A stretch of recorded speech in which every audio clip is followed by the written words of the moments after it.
Assalamualaikum warahmatullahi wabarakatuh. Hari ini kebetulan aku gabut lagi.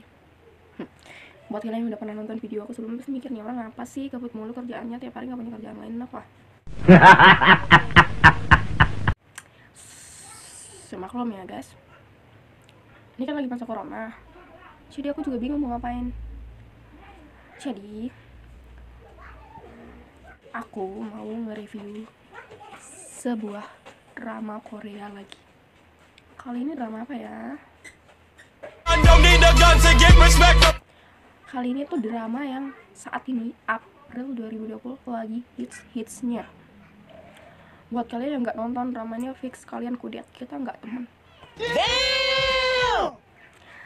Kenapa gue bilang lagi hits-hitsnya? Ya kali yang nonton tuh semua kalangan guys, dari orang tua, ibu-ibu, dewasa, remaja, anak kecil, balita, bayi. Bayi banget sih. Diam! Jadi aku mau nge-review drama 2000 years later. Tereng. Aku mau nge-review drama Award of Married Couple. Siapa di sini yang gak kenal? Drama pelakor loh. Drama yang iming-imingnya, yang katanya drama dengan rating tertinggi sepanjang sejarah Korea, guys. Bisa bayangin nggak? Drama Korea yang biasa kita para pecinta Korea tonton aja udah kayak nggak, susah banget move on ya kalau udah selesai nonton, apalagi drama yang katanya dengan rating tertinggi sepanjang sejarah. Kalau kalian belum nonton, cus, buru-buru lepas dulu semua kegiatan kalian yang gak penting, ambil laptop atau handphone kalian, cari dramanya detik ini juga. Enggak sih, kalian secinta-cintanya kalian sama drama Korea, kalian harus mengutamakan apa yang memang pantas untuk kalian prioritaskan ya. Nonton drakor itu kalian jadikan kayak hobi di waktu senggang aja ya guys. Jangan sampai gara-gara nonton drakor kalian jadi nggak ngelakuin hal-hal yang lebih penting lainnya. Itu nasihat buat diri aku sebenarnya. What? Oke, langsung aja kita mulai reviewnya. Jadi drama ini kan ceritanya, aku juga nggak mau yang review yang terlalu gimana-gimana ya, karena aku juga nggak mau yang kesannya nanti spoiler ke kalian yang belum nonton. Karena aku mau review ini biar kayak teman-teman yang belum nonton tuh ngerasa tertarik nonton, tapi nggak yang udah diceritain ngapain nonton, kayak gitu juga ya. Jadi aku yang kayak poin-poin yang kayak yang menurut aku yang penting-penting aja, yang bisa membuat kalian juga tertarik nonton. Jadi ceritanya drama ini kisahnya ada dua orang suami istri yang selama ini ngejalanin pernikahannya, tapi tiba-tiba ternyata si suami ini selingkuh sama cewek yang lebih muda gitu. Nah tapi ya mungkin kalian udah banyak yang nemuin kisah-kisah kayak gini, entah di drama di film-film luar, di sinetron Indonesia mungkin kalian udah sering ngomong, tapi kali ini di drama Korea, di drama ini menurut aku beda sih daripada kisah-kisah di film atau sinetron lainnya. Kenapa aku bilang kayak gitu? Karena di sini tuh aku ngerasa kayak peran-perannya tuh kayak abu-abu gitu loh, nggak ada yang benar-benar protagonis atau antagonis. Bahkan peran utamanya tuh aku ngerasa nggak benar-benar jadi korban gitu, nggak benar-benar kayak di sinetron Indonesia kayak tersakiti banget gitu. Nggak yang benar-benar kayak peran utamanya nih korban banget, di si pelakor sama si suami benar-benar nyakitin, enggak gitu. Dia juga benar-benar punya waktu dimana dia tuh juga bisa kejam gitu sama suaminya, sama si pelakor. Dan si pelakornya juga menurut aku nggak yang benar-benar kayak di sinetron banget dibuat-buat kayak dia menang banget, itu enggak. Dia juga punya saat dimana aku ngerasa itu manusiawi. Jadi di dramanya aku ngerasa setiap perannya tuh kayak nggak dibuat-buat, kayak benar-benar ada di kehidupan nyata gitu. Nggak yang benar-benar ketidakadilan kita ketemuin di sini gitu. Semuanya kayak relate banget sama kehidupan asli, kayak ya bisa terjadi gitu, nggak yang drama banget deh pokoknya. Jadi nah di sini pelakornya juga menurut aku kayak punya sisi dimana perannya tuh kayak nggak dibuat-buat gitu. Maksudnya kayak dia juga manusiawi gitu loh.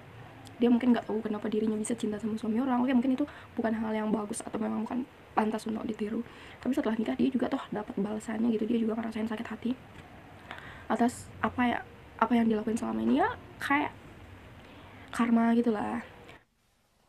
Wow. Banyak teman-teman di sini yang aku dengar malah kesal sama anaknya karena anaknya sifatnya jadi nggak jelas lah, kayak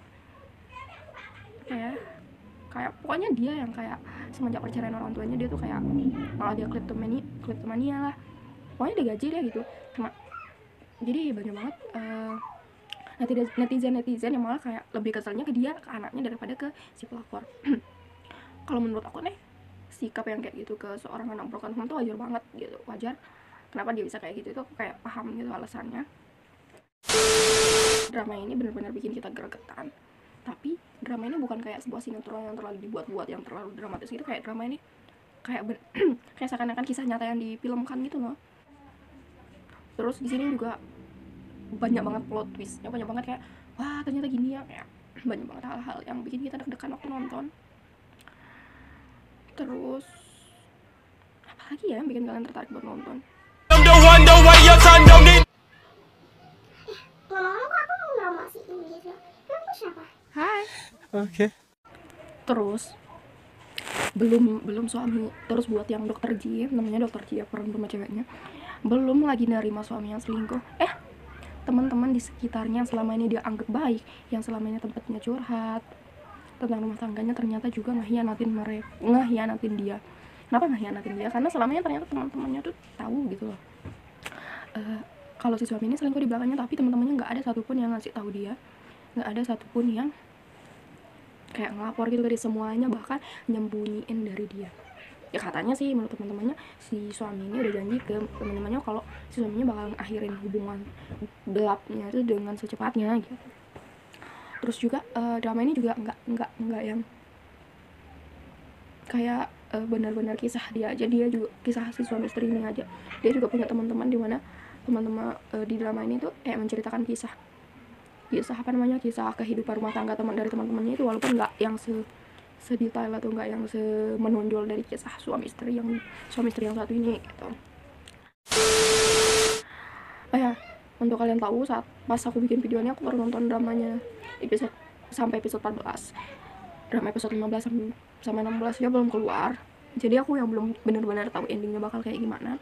Jadi mungkin aku belum bisa kayak nge-review sampai endingnya yang gimana gitu ya. Tapi menurut aku sampai episode 14 ini udah kayak drama ini benar-benar kayak menguras emosi, tapi yang nggak kayak sewaktu kita nonton sinetron Indonesia. Bukan berarti aku yang kayak ngejelekin sinetron Indonesia ya, tapi menurut aku kalau sinetron Indonesia tuh kayak terlalu dibuat-buat gitu, kayak terlalu dramatis, kayak kita ngerasa goblok banget sih, masa iya di kehidupan nyata ada yang kayak gitu. Itu kayak kita sering tanya-tanya kan kalau di sinetron Indonesia, laporan polisi lah, giniin lah, ya apaan sih kok nggak dibalas, apa sih kayak gitu lah. Kita sampai gregetan sendiri kalau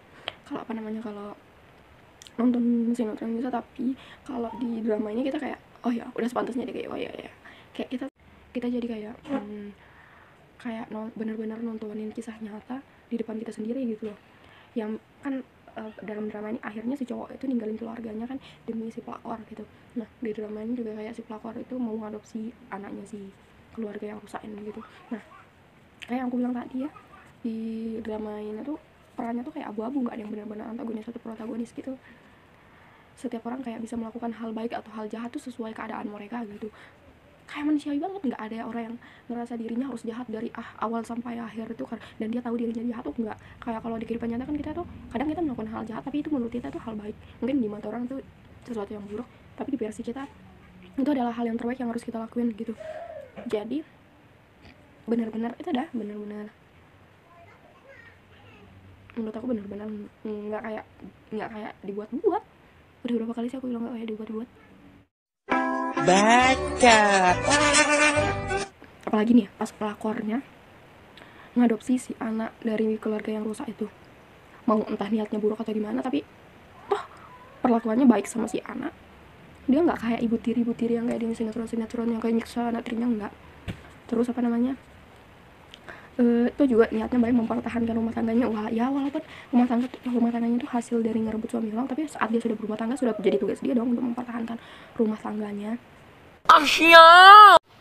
Ya kalau secara teori mungkin kita ngerasa itu perbuatan benar, tapi coba ya kalian lihat ke kehidupan nyata, atau kalian bisa balikin ke diri kalian sendiri, gimana kalau kalian di posisi itu, walaupun mungkin kalian ngedapetin suaminya dengan cara hal buruk, tapi setelah kalian dapetin mungkin kalian jajan, pasti kalian bakal pertahanin juga. Terlebih kalian udah merasa udah pernah melakukan kesalahan itu, pasti kalian juga nggak mau kesalahan itu nyamperin diri kalian. Sejahat apapun kalian juga nggak mau diperlakukan jahat, itu sifat alam manusia ya. Terus pasti kalian juga bakal sakit hati diperlakukan jahat, walaupun kalian juga pernah ngelakuin hal jahat itu ke orang lain. Jadi guys, menurut aku drama ini drama yang aku rekomen banget buat kalian yang belum nonton, untuk nemenin gabutnya kalian di masa-masa corona. Karena drama ini menurut aku nggak bakal bikin kalian nyesel nonton yang kayak udah panjang-panjang nonton tapi alurnya nggak jelas gitu, aduh, atau udah kayak udah ngikutin sampai episode terakhir tapi malah ngecewain. Menurut aku drama ini nggak gitu sih. Jadi kalau kalian kayak gabut atau nggak punya kerjaan yang, atau kalian lagi bingung gitu ngapain ya gitu, apa sih yang asik, ya udah aku saranin nonton drama ini gitu. Tapi kayak yang aku bilang di awal tadi, jangan sampai nonton drama membuat kalian ngelupain aktivitas-aktivitas yang harusnya kalian prioritasin. Karena banyak banget orang yang kayak nonton drama ngikutin magar seharian, kayak semua kerjaan yang lain jadi terbengkalai, kayak aku misalnya. Oke guys, mungkin segitu aja deh ngoceh-ngocehnya aku kali ini. Aku mungkin gak terlalu pintar nge-review karena aku juga takut salah ngomong. Aku takut nanti pas aku ngomongin ini nanti jatuhnya spoiler.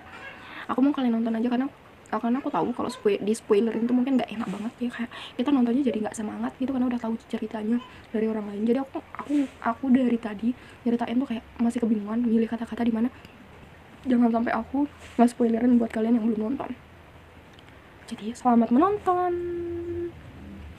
Oke guys, kali ini mungkin ini dulu. Semoga kedepannya aku bisa dapetin informasi tentang Korea yang seru yang bisa aku sharing ke sini. Apa namanya? Aku bisa ada teman juga pas lagi gabut, aku bisa kayak ngocor-ngocor gak jelas dan bisa post ke atau sharing ke teman-teman. Jadi gabut aku bisa lebih ada gunanya, walaupun berguna untuk mungkin aku dan bergunanya cuma buat keluarga aku, buat teman-teman terdekat aku yang suka banget Korea, atau buat orang yang dasar yang sangat keliling aku. See you next time. Assalamualaikum warahmatullahi wabarakatuh.